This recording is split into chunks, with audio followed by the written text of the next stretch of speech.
On va vous faire découvrir dans cette vidéo une pratique d'origine taoïste, les massages du ventre Chinai Tsang.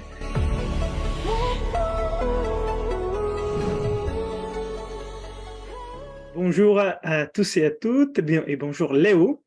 Salut. Donc aujourd'hui, on va vous faire découvrir dans cette vidéo une pratique d'origine taoïste, les massages du ventre Chinai Tsang.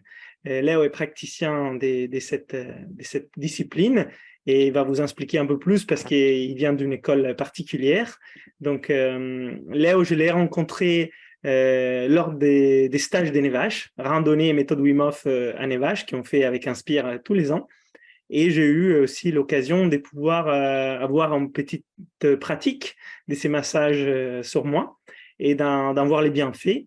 Et on a échangé et j'ai trouvé l'argument intéressant pour toutes les personnes qui suivent cette chaîne par rapport au lien qu'il y a avec la respiration, mais aussi le froid et la méthode Wim Hof. Et d'ailleurs, je vais vous donner une anecdote autour de l'importance des organes au niveau des viscères, au niveau du ventre. Et Wim Hof, on m'en avait déjà parlé à l'époque et je n'avais pas forcément compris tout. Et là, en échangeant avec Léo, voilà, j'ai trouvé des liens. Donc, je vous en dirai un peu plus tout à l'heure. Mais avant d'aller dans les vifs du sujet, Léo, si tu veux te présenter un petit peu et dire ce que tu fais, ça serait super.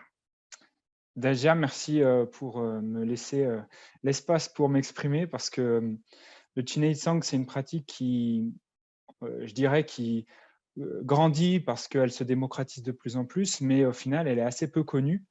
Déjà par son nom, parce qu'on n'arrive pas souvent à la retenir. Non, sérieusement, en fait, le Chinei Tsang, je trouve que c'est intéressant parce que ça va travailler vraiment autour du nombril. Donc, je commence par ça pour me présenter parce que ce qui m'intéresse, moi, dans toutes les pratiques que j'ai fait, alors au niveau de mon expérience, moi, je fais des arts martiaux depuis que j'ai eu l'âge d'en faire, c'est-à-dire à 7 ans.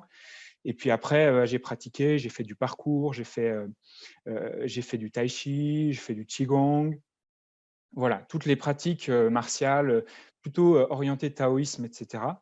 Et donc, en fait, ce qui a fait que, par exemple, je suis passé du taekwondo quand j'étais jeune à maintenant le qigong, le tai chi, c'est que je voulais aller au cœur, au centre. Et donc, ça fait le lien avec la pratique du Chinei Tsang parce que le but, comme la spirale, comme un siphon, le siphon de la baignoire, l'eau, elle tourne autour avant de s'infiltrer au centre. Donc, l'idée, voilà, dans tout ce que je pratique, c'est comme ça que je me présenterai. Je suis quelqu'un qui aspire vraiment à vouloir trouver le centre des choses. C'est-à-dire que tourner autour, c'est intéressant parce que ça permet de découvrir, d'approcher en douceur. Le Chinei Tsang, d'ailleurs, c'est vraiment une approche en douceur. Mais tourner en tour pour tourner en rond, ça ne m'intéresse pas. J'ai envie, je suis d'accord pour répéter les expériences, mais à chaque fois avec un peu plus de conscience. Tu vois. Donc, c'est ce qui m'intéresse. Aller au cœur des choses en conscience. Donc, principalement avec les pratiques taoïstes, avec Qigong, Tai Chi, méditation, et que j'enseigne et que je transmets en parallèle du Chinei Tsang. Très bien. Merci beaucoup. Et est-ce que tu peux nous donner un peu la définition des Chinai Tsang? Parce que, alors, peut-être que c'est difficile à comprendre, mais je sais que dans les exercices des respirations tibétains, par exemple, les Tsa Lang, ce sont les exercices des respirations. Et Tsa, ça veut dire channel, ça veut dire conduit au nadi. Alors, et ça, c'est le tibétain. Et Lang, c'est la respiration. Donc, voilà, la respiration dans les conduits, et ce sont les exercices des nettoyages respiratoires du Tibet qui d'ailleurs, moi, j'enseigne et je me rappelle plus si on les a fait lors du stage. Je les enseigne en version simplifiée et ils sont dans les livres 2, par exemple, sous la routine tibétaine. Et peut-être que donc les Chinai Tsang, il y a un lien ou pas. Ça aurait pu, mais en fait, la tradition tibétaine, elle est différente de la tradition taoïste. Alors, je ne saurais pas exactement en détail, c'est juste en observant un petit peu comment ils pratiquent au Tibet et dans le taoïsme, j'observe vraiment des différences. Tsang, ça veut dire les viscères, les organes internes. Mmh. Voilà. Nei, c'est comme dans Neigong. En fait, Neigong, c'est une pratique, c'est l'alchimie interne, c'est une pratique de Qigong. Et donc, Qi, Nei, Tsang, Qi, c'est l'énergie. On pourrait dire prana, on pourrait dire photon, on pourrait dire souffle vital. Donc, Chi Nei Tsang, c'est la pratique Chi, la pratique énergétique, le massage des organes internes. En fait, c'est un Qigong appliqué au massage et au travail des viscères. Très bien. Donc, c'est un Qigong appliqué au viscère. Voilà. Très bien. Oui. Ça, c'est une bonne pour comprendre déjà la base. Et puis, bien sûr, c'est pas si simple que ça, mais OK, très bien. Parce que les exercices des Qigong sont très intéressants et on a plusieurs séries avec des objectifs, le système immunitaire, les poumons, etc. Et là, on pourrait dire, on va travailler sur les viscères. D'ailleurs, c'est un centre énergétique très important dans les taoïsmes. Peut-être tu peux nous en parler un peu plus? Alors, quand on parle des viscères, quand on parle des organes, nous, occidentaux, on ne sait pas trop ce que ça veut dire parce qu'on est très dans notre tête. Donc, grosso modo, je dirais qu'il y a des organes, plutôt que de parler de viscères, d'organes, etc. Et qu'est-ce qu'un organe? Déjà, c'est un groupe de cellules qui a une fonction spécifique dans l'organisme. Tu vois. Donc, si je prends ce point de vue-là, je parle du coup d'une fonction. Et tu vas voir où je veux en venir, c'est-à-dire que si je pars du principe qu'un groupe de cellules se rassemble pour fonctionner d'une certaine manière, ensemble, je présuppose, et ça c'est la vision taoïste, qu'il y a un esprit, une âme, qui est une sorte d'intelligence qui fait qu'en fait ces cellules, elles se regroupent pour avoir cette fonction. Et donc moi, mon rôle en tant que praticien, c'est de faire en sorte que chaque organe puisse avoir sa fonction. Donc, que le foie puisse avoir la fonction du foie, filtrer le sang, etc. Que les poumons puissent avoir leur fonction avec l'assimilation de l'oxygène, la production du qi, le cœur puisse bien envoyer le sang, réchauffer, etc. Et spécifiquement, les organes, les viscères autour du nombril, ce qui nous intéresse, en fait, c'est que par exemple, autour de l'intestin grêle, on va voir qu'il y a des neurones qui sont là depuis la naissance, dès le démarrage du fœtus. Et on observe dans le taoïsme que le ventre, c'est le premier cerveau au sens où c'est le premier qui a été conçu avant le cerveau. Voilà. Donc, de tourner autour du ventre, de faire des exercices de massage, de respiration, de ventilation, de toute façon, n'importe quel mouvement, n'importe quelle mise en mouvement qui va apporter de l'espace est intéressante. Donc, dans une respiration, quand j'inspire, j'ouvre plus d'espace, donc c'est intéressant. Quand j'expire, il y a aussi le phénomène le fait que le diaphragme remonte, ça libère de l'espace dans les viscères, donc aussi potentiellement apporte des bienfaits. Donc, grosso modo, la pratique du massage Chin Tsang, c'est de faire respirer les organes dans le sens où on va jouer sur les fascias, on va, s'il y a des manques, combler ces manques, apporter de l'énergie qui convient à ces manques, et s'il y a des excès, eh bien, résorber les excès pour que l'organe soit moins saturé, par exemple en toxines, ou même si une énergie est trop présente, comme par exemple dans des muscles, des fois on peut se sentir en tension, il peut y avoir la même chose dans les organes internes. Et Léo, en question, donc les Chin 5, les massages des viscères du ventre, est-ce qu'ils rentrent dans la médecine chinoise traditionnelle ou pas? Est-ce que c'est quelque chose à côté? Toi, tu t'es formé avec Mantak Chia. Est-ce que voilà, tu peux nous situer un peu tout ça? Oui, alors, en fait, le Qi Tsang, c'est un très vieux massage d'origine taoïste. Et donc, le taoïsme a donné naissance à la médecine traditionnelle chinoise et à plein d'autres médecines. Donc, c'est une branche de la médecine traditionnelle chinoise, mais qui s'est un petit peu perdue. Et Mantak Chia a fait le travail, donc Mantak Chia qui est thaïlandais d'origine, a fait le travail de rechercher et de combiner toutes les informations pour rassembler un Chin Tsang qui soit digne de ce nom, parce que ce qui restait finalement du Chin Tsang, c'était quelque chose d'assez superficiel, assez juste, avec quelques techniques. Lui, il a vraiment rassemblé la médecine traditionnelle thaï, l'ostéopathie thaï, le tuina, le massage thaï, et le Chin Tsang d'origine. Donc, avec tout ça, et puis tous les travaux avec les instructeurs qu'il a formés, etc., donc d'ailleurs, il a écrit plein de bouquins à ce sujet, ils sont vraiment passionnants. Il a été vraiment un maître, enfin, il est un maître qui a apporté un renouveau sur cette pratique et qui a grandement participé à sa renaissance, à son effervescence. Hmm. Voilà. Et donc, Et vas-y, vas-y. voilà, moi, je n'ai pas été formé directement par Mantaksha parce qu'il faudrait aller en Thaïlande et puis je préférais rester en France pour des moyens pratiques. Moi, j'ai été formé par un praticien qui s'appelle Mirsad Ajder. Je tiens à donner son nom parce qu'il fait un super travail et j'ai appris le Qigong avec lui. C'est avec lui que j'ai reçu mes premiers massages parce que j'ai d'abord commencé par recevoir les massages avant de d'apprendre ce massage et puis de le donner. Et lui, il pratique à Paris, Mirsad Ajder. Donc, c'est par rapport à lui, après, j'ai fait l'affiliation et lui a reçu de Mantaksha. Et puis après, moi, j'ai rencontré Mantaksha et j'ai eu quelques classes avec lui. Voilà. Super. Et d'un point de vue un peu plus concret, pour faire comprendre aux personnes qui nous écoutent qu'est-ce qu'est les Chin Tsang, donc on masse avec les mains au niveau des viscères, donc il y a vraiment une action mécanique, si tu veux. Donc cette action mécanique va engendrer une action physiologique. Mais c'est sûr que ça, c'est les premières approches. Puis, on va sûrement travailler aussi avec l'énergie, comme tu dis, c'est du Qigong appliqué. Donc, il y a la respiration qui va jouer un rôle, il y a les travail avec l'énergie, justement, donc plus l'aspect Qi au prana, si tu veux. Donc, est-ce qu'à partir de maintenant, tu peux nous expliquer un peu plus comment cela agit sur nous, voilà, comment ça agit sur nous et quels sont aussi les intérêts de pratiquer cela?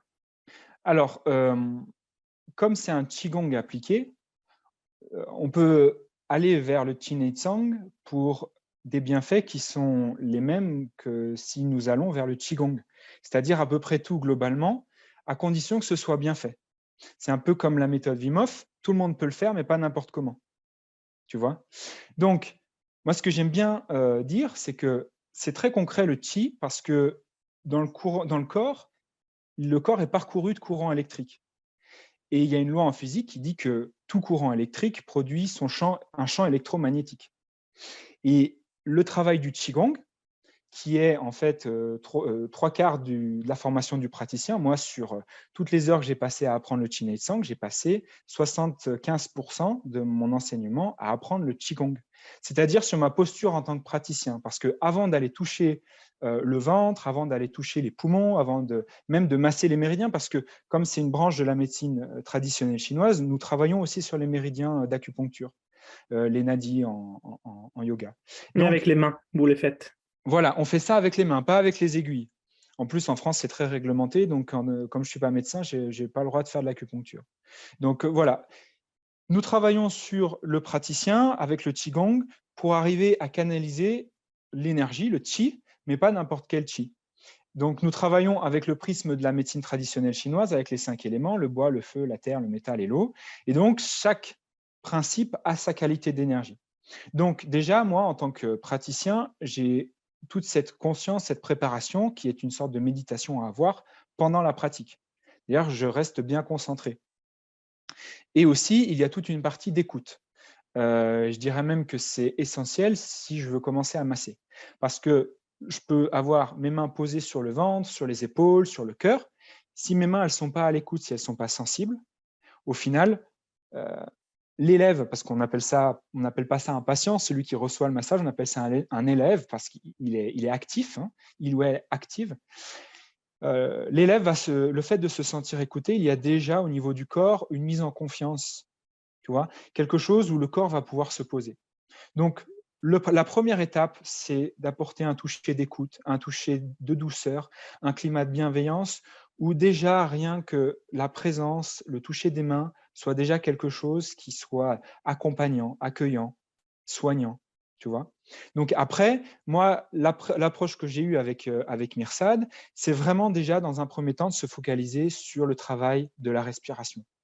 Et c'est là où je trouve que ton travail m'inspire beaucoup et je pense que nos pratiques sont vraiment complémentaires et que cette rencontre, du coup, est très intéressante. C'est parce que moi, dès que je peux faire le massage en commençant par la respiration, à moins qu'il y ait des soucis, hein, de l'asthme, un rhume ou ce genre de choses, on fait différemment, mais on commence par la respiration. Parce que le fait simplement de faire ventiler avec un diaphragme qui soit plus ouvert, tu vois, plus souple, ça va détendre le psoas. Donc, tout le fond du ventre, les reins, le diaphragme, le psoas, vont détendre en fait les viscères. Et ça va apaiser le cœur, le système sanguin, le système nerveux va être plus harmonieux. Ça relance l'homéostasie, tu vois. Donc, à partir de là, une fois que j'ai fait un bon travail sur le souffle, sur la respiration, la plupart du temps, les gens se mettent à dormir parce qu'ils sont vraiment relaxés.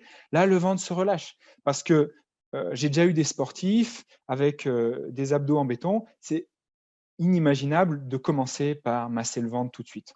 Moi, en tout cas, ce n'est pas une pratique que je fais dans ce sens. Je connais des praticiens qui sont très compétents à commencer directement là-dedans, mais moi, ce n'est pas mon approche.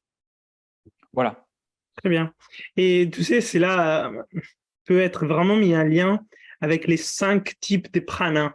Quand on va travailler avec la respiration dans les yogas, il y a 5 éléments, comme tu viens de dire aussi dans la médecine indienne, hein, ayurvédique si vous voulez, mais donc dans les prana vayu, ils sont en lien avec 5 parties du corps et les 5 éléments. Et si je me rappelle bien, il y a les samana, qui est les pranas du ventre. Après, il y a les prana, c'est les pranas des poumons. Donc celui qui est plus associé à la respiration. Mais il y a les pranas, voilà, des différentes parties, dans les cœurs, dans la tête, dans les cœurs, dans les poumons, dans les viscères, dans les bas du corps. Et bien sûr, chacun a un rôle. Donc ça me rappelle un peu cette approche-là. Voilà. Et donc, quels sont, si on pourrait dire, les intérêts de pouvoir pratiquer ces massages? Si on pratique déjà la respiration et la méthode Wim Hof, est-ce qu'il pourrait y avoir des synergies? Est-ce que ça pourrait aider les diaphragmes? Est-ce que, parce que par exemple, moi, ça me fait penser aussi aux techniques des bandha ou au Naoli Kriya, tu vois. Quand je pratique l'Uddiyana Bandha ou quand je pratique de l'apnée hypopressive, ça veut dire j'expire tout, je fais rentrer les ventres, j'aspire les diaphragmes qui montent en haut. Bah, c'est un stretching du diaphragme, mais bien sûr, ça laisse aussi l'espace au ventre et aux viscères. Et à ces moments-là, je peux appliquer des techniques comme les Naoli Kriya. Ça veut dire, j'ai dissocié la partie droite et gauche de mes abdos et avec les abdos qui sont des muscles que je contrôle, je vais faire un massage de moi-même à moi-même des viscères. Alors, je pourrais les faire aussi avec les mains. Des fois, je les fais pour voir s'il y a des tensions et il peut y avoir. Mais sinon, je peux les faire d'une façon qui est un peu plus, comment dire, fluide avec ces mouvements-là. Et donc, ça me fait penser à l'intérêt qui est dans les yogas, on donne à ces pratiques des nettoyages, principalement. Disons que ce sont des pratiques d'entretien, ou voilà, des déblocages, des nettoyages, on pourrait dire des kriyas, des purifications. Et donc, je pense un peu aussi à ça. Est-ce que tu peux en parler un peu plus? Le mot que tu as employé, le mot de nettoyage, il est approprié à la pratique du Chinetsang parce que, comme je te disais, le but, c'est de libérer de l'espace parce que dès lors que je libère de l'espace, il y a moins de contraintes. Et la cause principale de tous les maux, on pourrait dire même la cause unique, c'est l'excès de stress, l'excès de contraintes. Tu vois, si j'ai une contraction au niveau du diaphragme, évidemment que la digestion sera plus difficile parce que voilà, l'estomac sera pris comme dans une poche dure où il n'aura pas l'espace de bouger. Donc, ça va créer de l'acidité. Déjà que l'estomac est acide, ça va créer une suracidité. Donc, potentiellement, des effets indésirables après sur la digestion, l'assimilation, etc. Donc, là, tu vois, tu comprends que ça peut avoir des effets bénéfiques sur la digestion, mais pas seulement, puisque déjà, la première des choses, quand on arrive en séance, comme je te disais, c'est le fait d'être écouté. Donc, relâcher le système nerveux orthosympathique, celui qui veut toujours tout contrôler. Arriver dans un Chinetsang, comme c'est un Qigong appliqué, ça pourrait être utile pour quelqu'un qui a envie de faire du Qigong ou qui pratique déjà le Qigong ou le yoga ou la respiration, mais qui se sent toujours comme dans un état de vigilance, qui n'arrive pas, malgré tout, à faire redescendre la pression, et comme s'il y a quelque chose en lui qui ne pouvait pas s'arrêter d'agir. Donc, redescendre en pression pour aller toucher un état de repos, de détente. Donc, tu vois, là, on touche à l'anxiété, donc au niveau émotionnel. Tout à l'heure, je te parlais de l'estomac avec la digestion, on est sur quelque chose de plus physiologique. Là, je te parle du côté émotionnel. Et je t'ai parlé aussi de l'état d'esprit de contrôler. Donc, ça touche aussi le psychologique. Donc, c'est vraiment une pratique holistique dans le sens premier du terme, dans le sens où ça va toucher les pensées, ça va toucher nos émotions et ça va toucher notre physiologie. Donc, grosso modo, l'anxiété, les soucis de digestion, les problèmes psychologiques, donc ça peut vraiment aider à régénérer le sommeil. Et ce qui va être aidant par rapport à une pratique volontaire de Wim Hof, peu importe, du souffle, etc., c'est vraiment ce côté aussi de se relâcher tout en étant dans la pratique. Parce que, voilà, toi, tu parlais des exercices où tu fais bouger ton ventre avec tes abdos. C'est pas pareil que si je le fais avec les mains. Si je le fais avec les mains, il peut y avoir un côté, je vais encore être dans une espèce de contrôle de tension. Nous avons l'habitude de serrer avec les mains, nous avons l'habitude de maîtriser des outils, etc., qui sont voilà, ça va nous crisper. Là, si je suis allongé avec un praticien qui va le faire pour moi, je vais pouvoir suivre tout en étant conscient, parce que quand je reçois, je suis un élève, hein, tout en étant conscient, je vais pouvoir avoir cette pratique et je vais pouvoir apprendre. Donc, c'est comme si mon corps se mettait à travailler et que moi, j'avais cet espace d'être en même temps conscient et observateur. Et donc, il y a vraiment un effet immédiat d'apprentissage où il peut y avoir des prises de conscience assez intéressantes et parfois rapides sur un fonctionnement, sur le diaphragme qui est coincé, sur une manière de réagir face à la douleur. Donc tout ça, si tu veux, c'est retrouver l'homéostasie du corps, retrouver un équilibre global, homéostasie au niveau des pensées, homéostasie au niveau des émotions et au niveau physiologique. Et tu vas, pendant les massages, travailler aussi sur les diaphragmes directement, l'iliopsoas par exemple, le psoas ou pas? Oui, Les oui, travailler sur les muscles. complètement. Bah, juste avant de faire cet entretien, là, cette discussion, j'avais un massage où c'était vraiment, j'ai passé 2 heures. Donc, les pratiques, en général, le temps de pratique dure 1 heure et demie. Là, c'était pour une amie, donc j'ai pris une demi-heure en plus, j'ai pris plus d'1 h 30. On a travaillé 1 heure sur le diaphragme, masser le diaphragme, aller en profondeur, donc on va sous les côtes, avec une pression de mes pouces en profondeur sous les côtes, toujours en profondeur, mais toujours en douceur, toujours dans l'écoute, hein, parce qu'il s'agit aussi de jouer sur la loi de l'Hormèse, tu vois, c'est-à-dire stimuler un peu la contrainte, mais pas trop, mais une contrainte suffisamment intense sur le moment pour qu'il y ait un phénomène d'adaptation. Et puis en même temps, mon élève, là, elle faisait son inspire pour aller toucher, rejoindre mes doigts, ce qui faisait que ça lui permettait de sentir si son diaphragme est douloureux, bah, il est trop tendu. Si son diaphragme est souple, ça va aller, elle va pouvoir pousser mes doigts. Et d'ailleurs, c'est d'une puissance vraiment impressionnante. Pareil pour le psoas, on faisait des mouvements de jambes. Donc là, je fais bouger le genou, les jambes. Et à un moment donné, je vais, en même temps que je mobilise le genou, masser le psoas, en même temps qu'il peut y avoir une respiration, une inspire, une expire particulière. Ça peut être très bien pour toutes les personnes qui pratiquent la respiration ou qui sont au démarrage de cette pratique et qui peut-être ils maîtrisent un peu moins les Naoli Kriya ou des actions pour s'émasser soi-même, même si moi dans les formations et tous les voix, bah, je dis ok, la souplesse, essayer de les masser, mais ça peut être bien de voir s'il y a des tensions dans les diaphragmes ou même si les diaphragmes est partiellement rigide ou bloqué. Ça peut être intéressant voilà, de faire ça.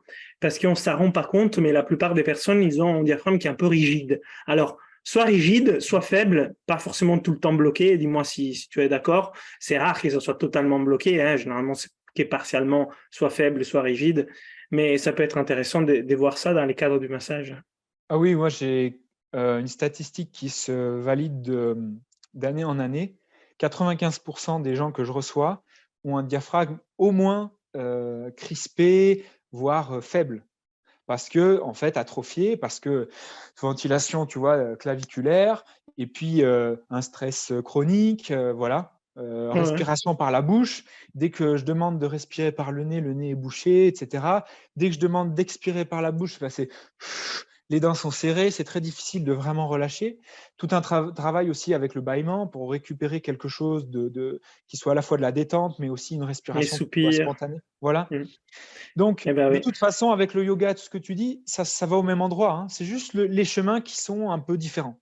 Par exemple, si on veut toujours faire les liens avec les yogas, et puis je vous dis ce qui Wim m'a partagé, mais il y a des postures qui vont vraiment aller en profondeur avec les coudes dans les ventres, notamment la posture de Wim sur un bras, la planche sur un bras ou sur deux bras. Donc on met les coudes au niveau du ventre et puis on lève les poids du corps et là ça masse en profondeur, et quand on les fait sur un bras, ça va encore plus en profondeur. On peut les faire de façon active où là on gaine quand même un petit peu, donc il y a moins de profondeur, de façon passive. Alors là, avec tous les poids du corps relâchés, et moi des fois je les fais, et ça va vraiment en profondeur, surtout sur tout ce qui est psoas.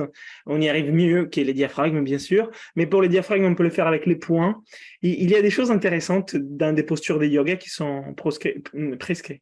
Et puis, ça parle aussi du feu digestif dans ces cas-là, des fois. Et je me rappelle que pendant ma formation d'instructeur de yoga, on avait tous un peu des problèmes de digestion. C'était voilà, un peu comme ça. Et on avait un peu mal au ventre parce que la cuisine était un peu particulière. Et donc, l'instructeur nous avait dit, bah, faites cette posture-là. Je dis, ah, tiens, la posture des Wim. Il dit, oui, ça va aider à l'élimination et à augmenter les feux digestifs. Donc, c'est un peu, on va, avec cette pression-là, amener de l'énergie là-bas, nettoyer, amener de l'énergie. Effectivement, ça marche vraiment très bien et ça enlève tu le sens, des fois, tu es crispé, c'est dur, ça fait mal. Et là, petit à petit, en fait, tu sens que ça lâche. C'est un petit peu ce qui me rappelle comme les rouleaux des massages, dans des endroits que ça fait mal sur les muscles. Alors, je ne sais pas s'il y a des fascias là-bas ou pas. Je ne sais pas si c'est quelque chose qui a un lien avec les fascias, parce que dans les muscles, c'est un peu ça. Peut-être tout laisser, hein, d'ailleurs, je ne sais pas. Bah, en fait, tu vois, un fascia, j'aime bien représenter le fascia comme un hamac. L'organe, c'est nous qui sommes dans le hamac, et puis le fascia, c'est le hamac qui est autour. Donc, moi, je peux difficilement directement toucher l'organe, c'est même impossible, puisqu'il y a des couches. La peau est un fascia, etc. Les muscles sont entourés de fascia, etc. Donc, en fait, je vais toucher ça. Tu vois, si tu veux réveiller quelqu'un qui fait la sieste sur un hamac, tu secoues très fort la corde qui attache le hamac. Tu n'as pas besoin de toucher directement le corps de la personne qui dort. Donc, c'est un peu la même chose. Et inversement, si tu veux endormir quelqu'un, il suffit de faire un bercement sur une des deux cordes, et puis avec le mouvement, le bercement, la personne va s'endormir. Donc, tu vois, c'est inhibition ou action, stimulation. Donc, on va travailler là-dessus. Donc, tu parlais de feu digestif. Nous, la dimension du feu dans le Qi Tsang avec la médecine traditionnelle chinoise, le Qigong, etc., elle est essentielle parce que tout ce qui est chaud regorge d'énergie. Puis d'ailleurs, dans le taoïsme, il y a une tradition, c'est toujours d'avoir une espèce de couverture sur le nombril et les lombaires pour garder dans le réservoir de Qi, le réservoir d'énergie, le maximum de chaleur. Donc, l'idée, et tu parlais du coude, très souvent dans les massages, à un moment donné, alors peut-être pas la première séance, en général on fait 5 séances au minimum pour des suivis de Qi Tsang, on va arriver avec le coude qui va venir dans le nombril, qui va venir appuyer ce qu'on appelle sur le nombril, sur la porte des vents. Les vents, c'est les courants de perturbation. Comme tu peux voir dans la nature, s'il fait trop de vent et que au bout d'un moment, des arbres vont casser. Ça va être des influences qui vont être perturbatrices. Et il se peut qu'elles soient stagnantes dans les organes, dans les viscères. Donc, avec le coude, comme tu le disais, voilà, on va les stimuler avec une respiration. Et naturellement, le fascia va se relâcher. Voilà. Exactement comme tu l'exprimes. Et tu sais, lors des démarrages de la méthode Wim Hof, pour moi, il y a maintenant quelques années, je faisais tous les jours, tous les matins, la position de Wim, et j'avais remarqué que franchement, ma digestion était hyper bonne. Alors après, j'accompagnais tout ça avec tous les autres pratiques, et à ce moment-là, j'avais eu une bonne détox et une bonne régénération. Et maintenant, je comprends un peu plus aussi ce que j'avais fait. J'avais juste fait des pratiques. Et c'est aussi ça la beauté des pratiques ancestrales traditionnelles, comme dans les yogas ou dans les taoïsmes, dans les qigong, etc. Et d'ailleurs, une des pratiques que Wim considère la plus importante, et je lui avais demandé la question, oui, mais si tu avais à me conseiller, à un certain moment, je lui avais demandé des livres. Et parce que je voulais voir qu'est-ce qu'il avait lu, et il m'a parlé des 3 livres, et un, c'était le Goéland. Bon, je l'ai lu, hein, effectivement, je comprends un peu mieux. Et un, c'était Shanti Prakshalana. Shanti Prakshalana. Et le troisième, je ne me rappelle plus là. Et du coup, je regarde, et Shanti Prakshalana, c'était une pratique des nettoyages avec les ventres, avec de l'eau, des nettoyages et tout. Je dis, non, mais il s'est trompé. C'est pas ces noms-là qu'il voulait me donner. Et donc, je lui demande, il me dit, non, non, c'est les pratiques de nettoyage du ventre. Pour lui, c'était la source de son grand capital d'énergie. Et oui, mais il y a quelqu'un qui a vraiment beaucoup d'énergie. Et là, pour le coup, c'est vrai qu'on les voit dans ces exercices avec les froids. Et d'ailleurs, il y a un lien direct entre notre capacité à travailler avec les froids et notre capital d'énergie. Si on est fatigué ou on a peu d'énergie, effectivement, on a moins de capacités à gérer les froids. Et si on a beaucoup, on peut le gérer mieux. Après, c'est pas que ça, hein, bien sûr. Et du coup, lui m'avait parlé de ces pratiques des nettoyages du ventre. Puis je suis allé regarder. Effectivement, il y a des lavages, mais il y a aussi des mouvements. Il y a des mouvements des viscères. Et les mouvements des viscères, dans ces pratiques-là, sont plutôt faits avec des positions de yoga. Mais finalement, voilà, l'approche que tu proposes, c'est une approche de quelqu'un qui les fait pour d'autres raisons qui sont très valables. Tu les as expliquées, les côtés passifs, etc. Et observation, sans forcément agir. Et là, dans les yogas, justement, voilà, c'est fait de cette façon-là. Et, et en fait, quand je fais, par exemple, du jeûne, euh, on a vraiment envie d'aider les corps en faisant tout ça, d'y aller et on sent comment c'est libre, comment c'est nettoyé, comment c'est souple. Et finalement, ça donne aussi des bonnes capacités respiratoires parce qu'il y a plus d'espace, plus de mouvements pour les diaphragmes, etc. Donc voilà un peu les liens et l'anecdote pour voir aussi les liens avec un peu ce que Wim m'avait dit il y a quelques années et que maintenant je commence à mieux comprendre. Et ça donne envie de pratiquer tout ça. Donc là, je vais me faire quelques positions de Wim sur un bras, hein, histoire de préparer un petit peu à la digestion. Et ok, bah, super. Merci beaucoup, Léo. Est-ce que tu veux ajouter quelque chose sur les bienfaits de ces massages ou alors d'autres choses, d'autres liens que tu as vus avec ce que nous faisons dans les stages? Alors, la première des choses, déjà, je dirais que l'approche que je trouve intéressante par rapport au Chin Tsang, moi, ce qui m'a vraiment aidé, je vais parler de mon histoire, ça va illustrer ce que je dis. J'ai voulu les 2 premières fois recevoir un Chin Tsang, j'étais épuisé, j'avais 20 ans. Aujourd'hui, j'en ai 30, donc voilà, j'ai plus de recul là-dessus et je comprends mieux ce qui m'est arrivé à ce moment-là. J'étais épuisé, je ne m'en rendais pas compte, j'étais épuisé par la sursollicitation musculaire, l'effort intense, la musculation, quand je faisais du parcours, etc.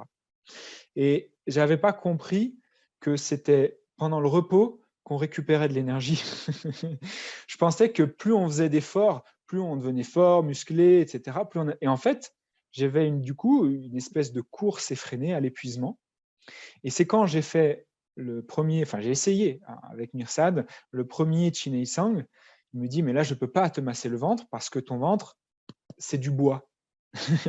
Voilà.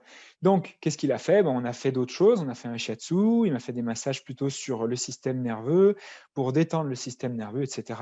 Pour ramener de l'énergie. Ramener de l'énergie, ramener de l'énergie. Et là, il m'a dit, OK, tu reviens la prochaine fois et on voit. Deuxième fois, pareil. Donc, ramener encore de l'énergie, ramener encore de l'énergie. Et là, seulement la troisième fois, donc au bout de 3 mois, là, j'ai pu refaire un teenage sang. Donc, ce que je veux dire, ce que je trouve intéressant dans cette approche, c'est qu'elle se concentre sur le fait que les gens arrivent pas forcément autonomes ou un peu perdus. Et le but de cette pratique, c'est d'aider les gens, c'est pour ça que nous les appelons des élèves, à eux-mêmes être autonomes. C'est-à-dire que moi, dans l'absolu, plus vite je peux ne pas intervenir, plus vite j'aurai fini mon travail, plus vite la personne que je vais accompagner sera autonome, mieux ce sera. Parce que le but, c'est pas d'assister les gens pour, à chaque fois qu'ils ont un symptôme, à chaque fois qu'ils ont un problème, un dysfonctionnement, une peine, quelque chose, un problème de digestion, qu'ils viennent me voir. Le but, c'est de les inciter à sentir en eux ce qui leur fait du bien, à leur montrer que ces pratiques sont régénératives et peuvent vraiment leur apporter un mieux-être profond, et voilà, jouer sur l'homéostasie, et que par eux-mêmes, après, ils aient le goût de pratiquer. Donc c'est ça que je trouve intéressant dans le Chin Tsang, c'est que ça amène le goût à s'autonomiser, à retrouver une voie vers une pratique à soi. Et donc, comme ça donne le goût, on va aller chercher, tu vois. Donc on va aller chercher Wim Hof, yoga, etc. Et au final, on est au Qigong, peu importe, Tai Chi, et au final, on ne s'enferme pas dans le Chin Tsang. Très Voilà. bien. Merci. Merci Léo pour ces partages et découvrir aussi des outils. Voilà, c'est un autre outil qui peut être intéressant, qui peut vous intéresser. Et Léo, où on te trouve, comment on te trouve, si on veut en savoir plus, ou alors te voir. Alors, toutes les informations qui concernent ma pratique, elles sont sur mon site internet. C'est assez simple, c'est leorubin.fr, donc vous enlevez l'accent en minuscule. Et sinon, moi, j'exerce en Savoie, j'exerce à Chambéry et puis en Maurienne. Donc, vous allez voir, j'ai un formulaire de contact, vous m'envoyez un mail et puis à ce moment-là, ce sera facile. Très Voilà. bien. Je vais mettre les liens de ton site dans la description de la vidéo. Voilà, comme ça, vous les trouver facilement.